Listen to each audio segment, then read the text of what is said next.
ETF index mutual funds నేర్చుకుని stock మార్కెట్లో రాణించాలనుకుంటున్నారా? వెంటనే ఈ నెంబర్కి కాల్ చేయండి. హాయ్ హలో నమస్తే, welcome back to Suman T. ప్రస్తుతం మనతో పాటు ఉన్నారు ఎనలిస్ట్ మందడి కృష్ణారెడ్డి గారు. సార్తో మాట్లాడు. నమస్తే సార్. నమస్తే అమ్మా. సార్, ఈ మధ్య కాలంలో భార్యా బాధితులు ఎక్కువైపోయారు. సూసైడ్స్ చేసుకుంటున్నారు, చంపబడుతున్నారు. రీసెంట్గా సాఫ్ట్వేర్ ఎంప్లాయ్ ఏంటంటే వాళ్ళ భార్య డబ్బులు ఇస్తేనే కాపురం చేస్తానంటుందంట. అసలు ఇది ఎంత విచిత్రం అంటే అంత విచిత్రం. దీని బాధపడలేక పోనీ డైవర్స్ ఇద్దామా అంటే, డైవర్స్ ఇవ్వాలి అంటే నాకు ఇంత నువ్వు ఇవ్వాలి, మెయింటెనెన్స్ డబ్బులు ఇవ్వాలి అని చెప్పేసి ఒక డిమాండ్ ఉంది.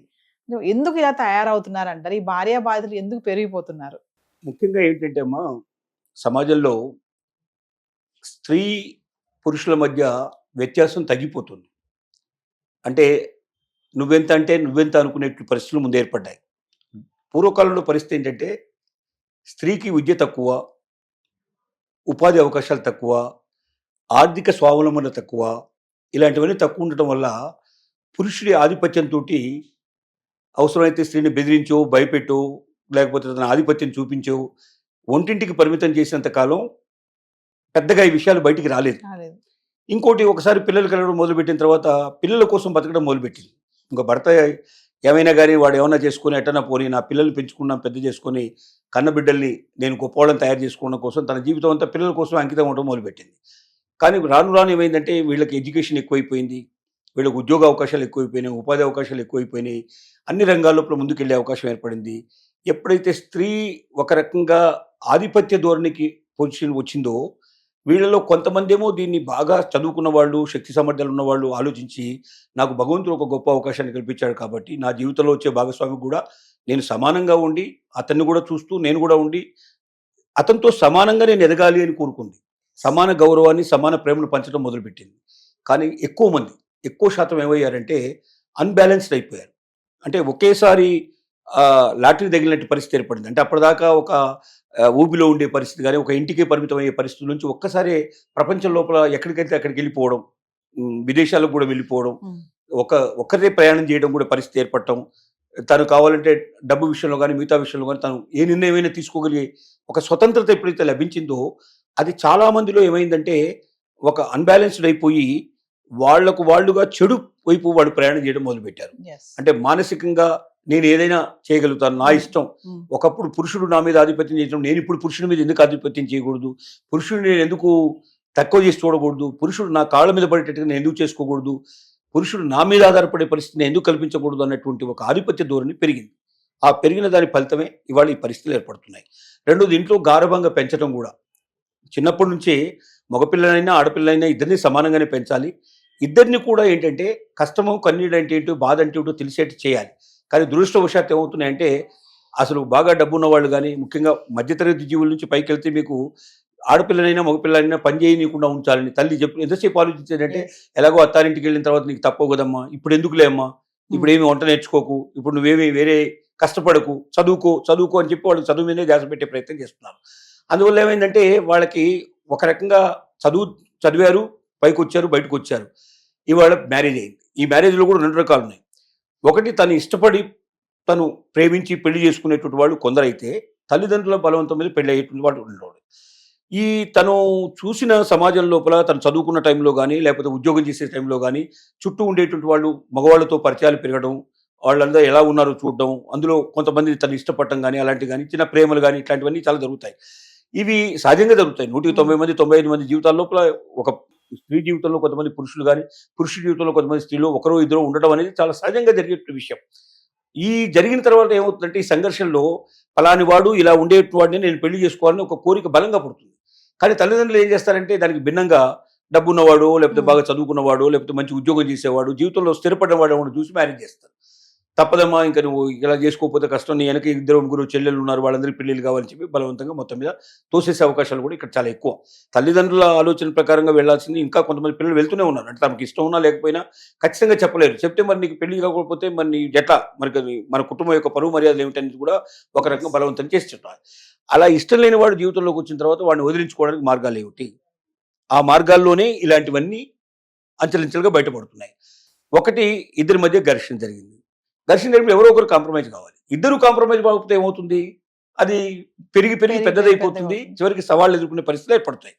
ఇక్కడ బెంగళూరులో కూడా శ్రీకాంత్ అనేటువంటి యువకుడు పద్మ అనే ఒక యువతిని పెళ్లి చేసుకున్నాడు. అది మామూలుగా తల్లిదండ్రులు చేసిన వివాహం ఇది. Yes. వివాహం చేసిన మొదటి రోజుల్లో కొద్దిగా ఏదో కాస్త ఇద్దరు కలిసి ఉన్నారు, బాగానే ఉంది. కొద్ది రోజుల తర్వాత ఇతని యొక్క మరి ఇతనిలో ఉన్న అసమర్థత లేకపోతే ఇతనిలో ఉన్న బలహీనతలు ఏమిటో ఆవిడ కనిపెట్టినట్టుగా ఉంది. ఆవిడ రోజు రోజుకి డామినేట్ చేయడం మొదలుపెట్టింది ఇతని మీద. చిట్ట చివరికి ఇద్దరు కొట్టుకున్నారు, తిట్టుకున్నారు, అన్నీ జరిగాయి.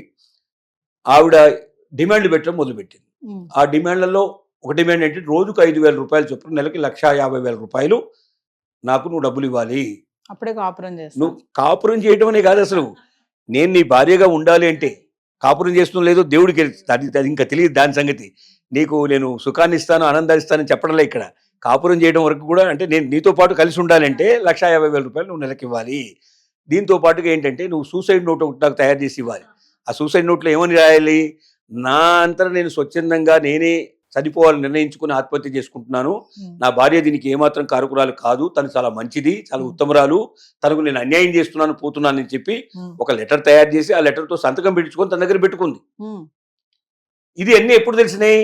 పోలీస్ స్టేషన్కి వచ్చి పోలీస్ స్టేషన్లో. అతను కంప్లైంట్ చేసినప్పుడు కంప్లైంట్లో ఇవన్నీ రాశాడు. నా భార్య నన్ను ఇలా చేస్తుందండి, నాకు ఈ రకంగా పరిస్థితులు కల్పించింది, శారీరకంగా మానసికంగా అన్ని వేదన రకాలుగా గురి నన్ను చేస్తుంది. హింసిస్తోంది, నన్ను బాధ పెడుతోంది. ఇంకోటి ఏం చెప్పింది? 498 కేసు వేసేస్తా నేను, వేసేసి మొత్తం మీ వాళ్ళందరినీ, నీకు సంబంధించినటువంటి మీ చుట్టాలు బక్కాలు ఎంతమంది ఉన్నారో స్నేహితులు ప్రతి ఒక్కరిని తీసుకొచ్చి జైల్లో పెట్టిచ్చేస్తాను, వాళ్ళందరినీ కూడా హింస పెట్టిచ్చేస్తాను, నీ ఇష్టం చెప్పు అని చెప్పి అతని మీద దాడి చేసింది. ఇవన్నీ భరించలేక తను ఆత్మహత్య చేసుకోవడానికి ప్రయత్నం చేసినా కూడా చివరికి ఇలాగ ఆత్మహత్య లెటర్ తన దగ్గర ఉందండి, ఇది పరిస్థితి అని చెప్పి అతను పోలీసులకు కంప్లైంట్ ఇచ్చాడు. తను కూడా ఉల్టాగా కంప్లైంట్ కూడా ఇచ్చింది. ఇద్దరి కంప్లైంట్ ఇప్పుడు పోలీస్ స్టేషన్లో ఉన్నాయి. అది బెంగళూరులో నడుస్తున్న కథ. కానీ చాలా కథలు పోలీస్ స్టేషన్ రాకుండా ఇంటి దగ్గర కూడా ఇలాంటివన్నీ జరుగుతున్నాయి. అంటే ఇంత జరుగుతాయా, ఇంతకన్నా ఎక్కువ జరుగుతాయా, ఇంతకన్నా తక్కువ జరుగుతాయి, కానీ చాలా మంది బయటకు వచ్చి చెప్పుకొని కూడా చెప్పుకోలేరు. ఎందుకంటే ఇలాంటివి బయట చెప్తే వాళ్ళ కుటుంబాలన్నీ కూడా బాధపడతాయి. 2 కుటుంబాలు కూడా బాధపడే అవకాశాలు ఉన్నాయి. రెండోది, అసమర్థుడైన భర్తగా చిత్రించబడతాడు Yes. మార్కెట్లోకి వచ్చిన తర్వాత. రెండోసారి ఈవిడ వదిలిపెట్టిన రేపొద్దున ఇంకొకరిని మ్యారేజ్ చేసుకోవాలనుకున్నా కూడా అక్కడికి వచ్చి ఈ సమస్యలు ఏదో అదే లేవు. ఇది ఇంత జరిగింది వీళ్ళ మధ్య, వీడి దగ్గర ఏ తప్పు లేకపోతే ఆ అమ్మాయి అట్లాగా చేస్తుందా? ఇప్పుడు కొంతమంది పోలీస్ స్టేషన్కి వచ్చి చెప్తున్నారు కాబట్టి మనకి ఇప్పుడు బయటపడుతుంది. బయటపడుతుంది. పోలీస్ స్టేషన్ రాని కేసులు ఎన్ని ఉన్నాయో, ఉమ్. ఎన్ని జీవితాలు ఏం జరుగుతున్నాయో. ఎందుకంటే పోలీస్ స్టేషన్ రావడం వల్ల, మగవాడు పోలీస్ స్టేషన్ రావడం వల్ల అసమర్థుడైన భర్తగా చిత్రీకరించబడతాడు. తర్వాత ఆడది ఎన్ని తప్పులు చేసినా ఒకవేళ ఆడవాళ్ళ మీద ఉండే సింపతి చాలా ఎక్కువ ఉంటుంది. అవును. ఆ అమ్మాయి వీడి దగ్గర లోపాలు లేకపోతే ఆ అమ్మాయి ఎందుకు అలా అంటుంది, అమ్మాయి ఎందుకు అలా చేస్తుంది, వీడు బహుశా చిత్రహింసలు పాలు చేసి ఉంటాడు, అందుకే ఆ అమ్మాయి అలాగే కక్ష తీర్చుకొని ఉంటుందని సింపతి కూడా ఆడవాళ్ళ మీదనే ఎక్కువ ఉంటుంది తప్ప మగవాళ్ళ మీద రాదు. అవును. ఇప్పుడున్న సమాజం లోపల పరిస్థితి అది, సిచ్యువేషన్. ఎక్కువ మంది ఆడవాళ్ళని సమర్థిస్తారు. ఇప్పుడు ఒక ఆడ మగ ఇద్దరు కలిసి కొట్టుకుంటుంటే ఆడదాని పక్షంలో ఎక్కువ మంది మాట్లాడతారు, కానీ మగవాళ్ళ పక్షంలో తక్కువ మంది మాట్లాడతారు. Yes. అంటే సమాజం అట్లా ఉంటుంది పరిస్థితి. కాబట్టి ఇలాంటి పరిస్థితుల్లో బయటికి రాని కేసులు కొన్ని లక్షలు కోట్ల మీద ఉన్నా ఆశ్చర్యపడాల్సిన అవసరం లేదు. కొంతమంది ఇలా పోలీస్ స్టేషన్కి వచ్చి చెప్తున్నారు సార్. మనం రీసెంట్ గా చూసుకుంటే బెంగళూరు టెక్కి ఒక ఆయన అతుల్ సుభాష్ చూసుకోవచ్చు, సూసైడ్ నోట్ రాసేసి చనిపోవడము, సెల్ఫీ వీడియో తీసుకోవడం, రీసెంట్ గా మళ్ళీ భార్య భర్తని సుపారీ ఇచ్చి చంపించడము. అంటే ఇదంతా కూడా ఒక కోణంగా చూసుకుంటే తల్లిదండ్రులు తప్పు కూడా ఉంది అంటే ఏమంటారు సార్ ఇందులో? మీరు ఇందాక అన్నారు అమ్మాయిలు ఇంకా ఆరాభంగా పెంచుతున్నారు అని చెప్పేసి కదా, మరి దీనికి తల్లిదండ్రులు కూడా ఒక రీజనే అంటే? తల్లిదండ్రులు తప్పనిసరిగా దీనికి బాధ్యులవుతారు. తమ పిల్లల పెంపకంలో జాగ్రత్త పడాలి. మనం పిల్లల్ని ఎంత సుఖంగా ఉంచాలని పెంచుతామో అంత వాళ్ళని మనం ఇబ్బందుల పాలు చేసినట్టు అవుతుంది. సుఖం కాదు, కష్టం వచ్చినప్పుడు, బాధ వచ్చినప్పుడు, కన్నీళ్ళు వచ్చినప్పుడు తట్టుకోవడం ఎట్లాగనేది మనం నేర్పిస్తేనే ఉంటుంది. రెండోది, విచ్చలవిడిగా డబ్బు ఖర్చు పెట్టడం అనేది మొదటి నుంచి నేర్పిస్తే ఆ డబ్బు కోసం వాళ్ళు ఏ పనైనా చేయడానికి సిద్ధపడతారు. ఆ డబ్బు దొరకనప్పుడు Yes. డబ్బు కోసం వేరే రకమైన అడవైన దారులు దొక్కడానికి ప్రయత్నం చేస్తారు. రెండోది, ఆడపిల్లను మగపిల్లవాడిని ఇద్దరిని సమానంగా పెంచడం నేర్చుకోవాలి. ఇద్దరిలో ఎవడు గొప్పవాడు, మగాడు చాలా గొప్పవాడు, వాడు ఏదో ఉద్ధరిస్తాడు, రేపొద్దున మమ్మల్ని సుఖపెడతాడు, మనం చూస్తాడంటే ఒక్కసారి మన చుట్టూ ఉండే సమాజాన్ని పరిశీలిస్తే మన ఇంటి పక్కవాడు, మన ఇంటి వెనక వాళ్ళు, మన ఇంటి ముందర వాళ్ళు ఎవరైనా తల్లిదండ్రులను ఆనందంగా శాంతిగా ఉంచేవాళ్ళు ఉన్నారా? భార్య పెళ్ళైన తర్వాత భార్యను తీసుకుని బయటికి వెళ్ళిపోయిన వాళ్ళే ఎక్కువ మంది కనపడతారు. Yes. 100కి 5 10 మందో తప్ప 100కి 90 మంది చేస్తున్న పని ఏంటంటే తల్లిదండ్రులు వదిలేతేనే. తల్లిదండ్రులకు ఏ రకం కూడా సాయంగా నిలబడే పరిస్థితులు కూడా లేదు ఇవాళ. లేదు. అంటే జీవితం ఒంటరి జీవితానికి అలవాటు పడాల్సిన పరిస్థితి. మనం ఎంతవరకు బాధ్యత అంటే మన పిల్లల్ని ఒక కనీసం మినిమం చదువు వాళ్ళకి వచ్చేట్టుగా, మినిమం సంస్కారం వాళ్ళకి వచ్చేట్టుగా, మినిమంగా వాళ్ళు సమాజంలో నిలబట్టేట్టుగా చేయడం మాత్రమే మన ధర్మం తప్ప వాళ్ళ పై చదువుల కోసం మన ఆస్తులు అమ్మేసుకొని మనం అప్పులు చేసేసి వాళ్ళని ఏదో గొప్పవాళ్ళని చేయాలి, వాళ్ళని ఏ అమెరికానో పంపించాలి, ఏ లండనో పంపించాలి మనం అనుకుంటే చివరికి వాడు లండన్ పోతాడు, మనల్ని మర్చిపోతాడు. Yes. అంటే మనకేం ఉండదు చివరికి. మనం ఇక్కడ అడుక్కుంటూ ఉండాల్సిన పరిస్థితి ఏర్పడుతుంది, అడుక్కొని తిని బతకాల్సిన పరిస్థితి ఏర్పడుతుంది. వాడు మాత్రం హాయిగా దజ్జాలు వెలబొట్టే పరిస్థితి ఏర్పడుతుంది. రెండోది, చాలామంది ఏం చేస్తారంటే, మాకు ఒక ఇద్దరు మనకు సేవలు చేయడం కోసం పుట్టినటువంటి వ్యక్తులు ఉన్నారు ఇద్దరు. వీళ్ళు తండ్రి తల్లి ఇద్దరు సేవ చేయడానికి ఉన్నారు. వాళ్ళ పని ఏంటంటే మనకు సేవ చేయడం కోసమే భగవంతుడు వాళ్ళని పుట్టించాడు. అంటే మన సేవకులు వాళ్ళు అనే భావంలో ఉండేవాళ్ళు ఉంటారు. ఆ భావం నుంచి బయటికి తీసుకురావాలి. వాళ్ళ వల్ల మనం పుట్టాము, వాళ్ళ వల్ల మనం పెరిగాము, వాళ్ళ విలువ ఇది. అమ్మ నాన్న లేకపోతే మన జీవితం లేదు, మన బతికే లేదు, మనం అసలు ఈ రోజున ఈ స్థితిలో మనం నిలబడే వాళ్ళం కాదని తెలిసేటట్టుగా వాళ్ళు చేయాలి తప్ప వాళ్ళని మా అతిగారాభం చేత మనం చెడగొట్టుకుంటే కూడా ఈ పరిస్థితులు ఏర్పడతాయి. రెండోది, ఇప్పుడు ఎప్పుడైతే మనం పిల్లల్ని బాగా విపరీతంగా స్వేచ్ఛ ఇచ్చేస్తామో వాళ్ళు మన మీద డామినేట్ చేయడం మొదలు పెడతారు. మన మీద డామినేషన్ ఎప్పుడైతే చేయడం నేర్చుకుంటారో వాళ్ళ భార్యల మీద కానీ భర్తల మీద కానీ వాళ్ళు డామినేట్ చేయడం ప్రారంభిస్తారు. అంటే ఆ డామినేషన్ ఎక్కడి నుంచి వస్తుందంటే మన ఇంట్లోంచే వస్తుంది. ఇంకోటి, మన పెళ్ళమ్మగుళ్ళ మధ్యలో కూడా ఎవరైతే పెద్దవాళ్ళ భార్యాభర్తల మధ్యలో కూడా డామినేషన్స్ నడుస్తుంటాయి ఇక్కడ. అంటే భార్య మీద అరవడం కానీ లేకపోతే భర్త మీద అరవడం కానీ. చాలా మంది బయటకు వచ్చినప్పుడు మా వారు అని చాలా గొప్పగా చెప్తారు. ఇంట్లోకి వచ్చేసరికల్లా వాడిని ముక్కిన పేరులాగా ఉండేటట్టుగా చేస్తారు, డామినేషన్ చేసేస్తారు. ఈ డామినేషన్ చిన్నప్పటి నుంచి అమ్మాయిలు గమనిస్తూ ఉంటారు. అమ్మాయిలు గమనించి ఏం చేస్తారు, నేను కూడా నా ముగ్గురు మీద డామినేట్ చేయాలి కదా అని అనుకుని వస్తారు. ఇక్కడ వాళ్ళ నాన్నగారి మీద డామినేట్ చేస్తే నాన్నగారు ఏదో మాట్లాడకుండా ఉండి ఏదో పోనీ రాజీ పడే తత్వం ఈయనకు ఉండొచ్చు, కానీ అక్కడ వాడికి రాజీ పడే తత్వం ఉండకపోవచ్చు. అప్పుడేమవుతుంటే ఇద్దరు ఒకరు కూడా ఎదిరించే పరిస్థితి. కాబట్టి పిల్లల పెంపకంలో చాలా జాగ్రత్త పడాలి. పిల్లల్ని పెంచేటప్పుడు ఎలా అంటే వాళ్ళు దేనికైనా తట్టుకోగలిగే పరిస్థితిలో ఉండాలి. మంచి ఏమిటో మనవత్వం ఏమిటో నేర్పాలి, సమానత్వం అంటే ఏమిటో నేర్పాలి. ఇటువాడు తొందరపడినప్పుడు మనం తొందరపడకూడదు. ఇప్పుడు ఒక వ్యక్తి బాగా ఆవేశంగా ముందుకు వస్తున్నప్పుడు మనం కూడా ఆవేశపడితే ఇద్దరి మధ్య ఆవేశం పెరిగిపోయి అనవసరమైన రాద్ధాంతాలు జరుగుతాయి. అదే వాడు ఆవేశంగా ఉన్నప్పుడు మనం తగ్గి ఉంటాం అనుకోండి, కాసేపు కొంచెం సేపు తగ్గి ఉంటాలో తప్పలేదు. ఆ ఒక్క 2 నిమిషాలు 5 నిమిషాలు మనం ఓపిక పడితే అవతల వాడు ఆవేశం తగ్గిపోతుంది. ఆ తర్వాత నువ్వు తిట్టినా, నువ్వు చెప్పినా, నువ్వు గట్టిగా అరిచినా అవతల వాడు భరిస్తాడు. కానీ వాడు అరిచినప్పుడే మనం అరవడం మొదలు పెడితే ఇద్దరు అరుపులు పెరిగిపోతాయి, చివరికి అరుపులు మిగిలిపోతాయి, మనుషులు పడిపోతారు. అలాంటి పరిస్థితులు ఏర్పడతాయి. ఇలాంటి ఒక మంచి విషయం లోపల మంచి ప్రవర్తన సత్ప్రవర్తన నేర్పించడం ఒకటి. రెండోది, మాటికి చాలా మంది తల్లిదండ్రులు చేసే పెద్ద పొరపాటు ఏంటంటే, పెళ్ళై అత్తారింటికి వెళ్ళిన అమ్మాయి రోజు గంటకు మాట్లాడుతుంది.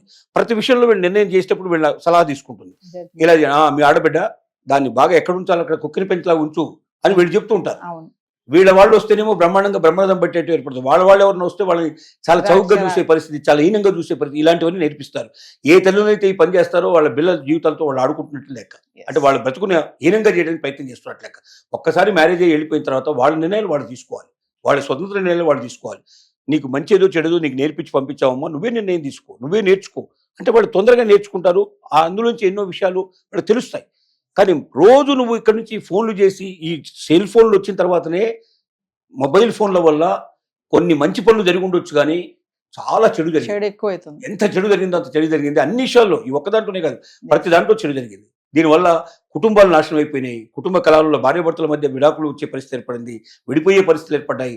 ముఖ్యంగా తల్లిదండ్రులు ఎక్కడో ఉండి అమెరికాలో ఉండేటువంటి అమ్మాయికి ఇక్కడ నుంచి ఇన్స్ట్రక్షన్స్ కూడా మొదలు పెడతారు. ఆ ఇన్స్ట్రక్షన్స్ ఫలితంగా అక్కడున్న పరిస్థితులు ఏమిటో వీళ్ళు అర్థం చేసుకోరు, దాన్ని పూర్తిగా స్టడీ చేయరు. టక్కున ఏంటంటే, నా బిడ్డ ఎప్పుడు పై స్థాయిలో ఉండాలి, అల్లుడు కింది స్థాయిలో ఉన్నా పర్వాలేదు, అల్లుడు కుటుంబం పాడైపోయినా పర్లేదు అని ఇలాంటి కొన్ని రకమైన చెత్త ఆలోచన చేయడం వల్ల వాళ్ళ కుటుంబాలతో ఆడుకుంటుంది ఎవరంటే పేరెంట్స్. కాబట్టి పేరెంట్స్ లో మార్పు రానంత కాలం పిల్లల్లో మార్పు రావడం చాలా కష్టం. కాబట్టి ఇప్పటికైనా కళ్ళు తెరిచి పెంచేటప్పటి నుంచే పేరెంట్స్ చాలా జాగ్రత్త తీసుకోవాలి. పెరిగిన తర్వాత కూడా ఒకసారి వాడికి స్వతంత్ర జీవితం ఇచ్చిన తర్వాత వాళ్ళ జీవితంలోకి మనం అనవసరంగా కలగజేసుకుని ప్రయత్నం చేయడం అనేది కరెక్ట్ కాదు.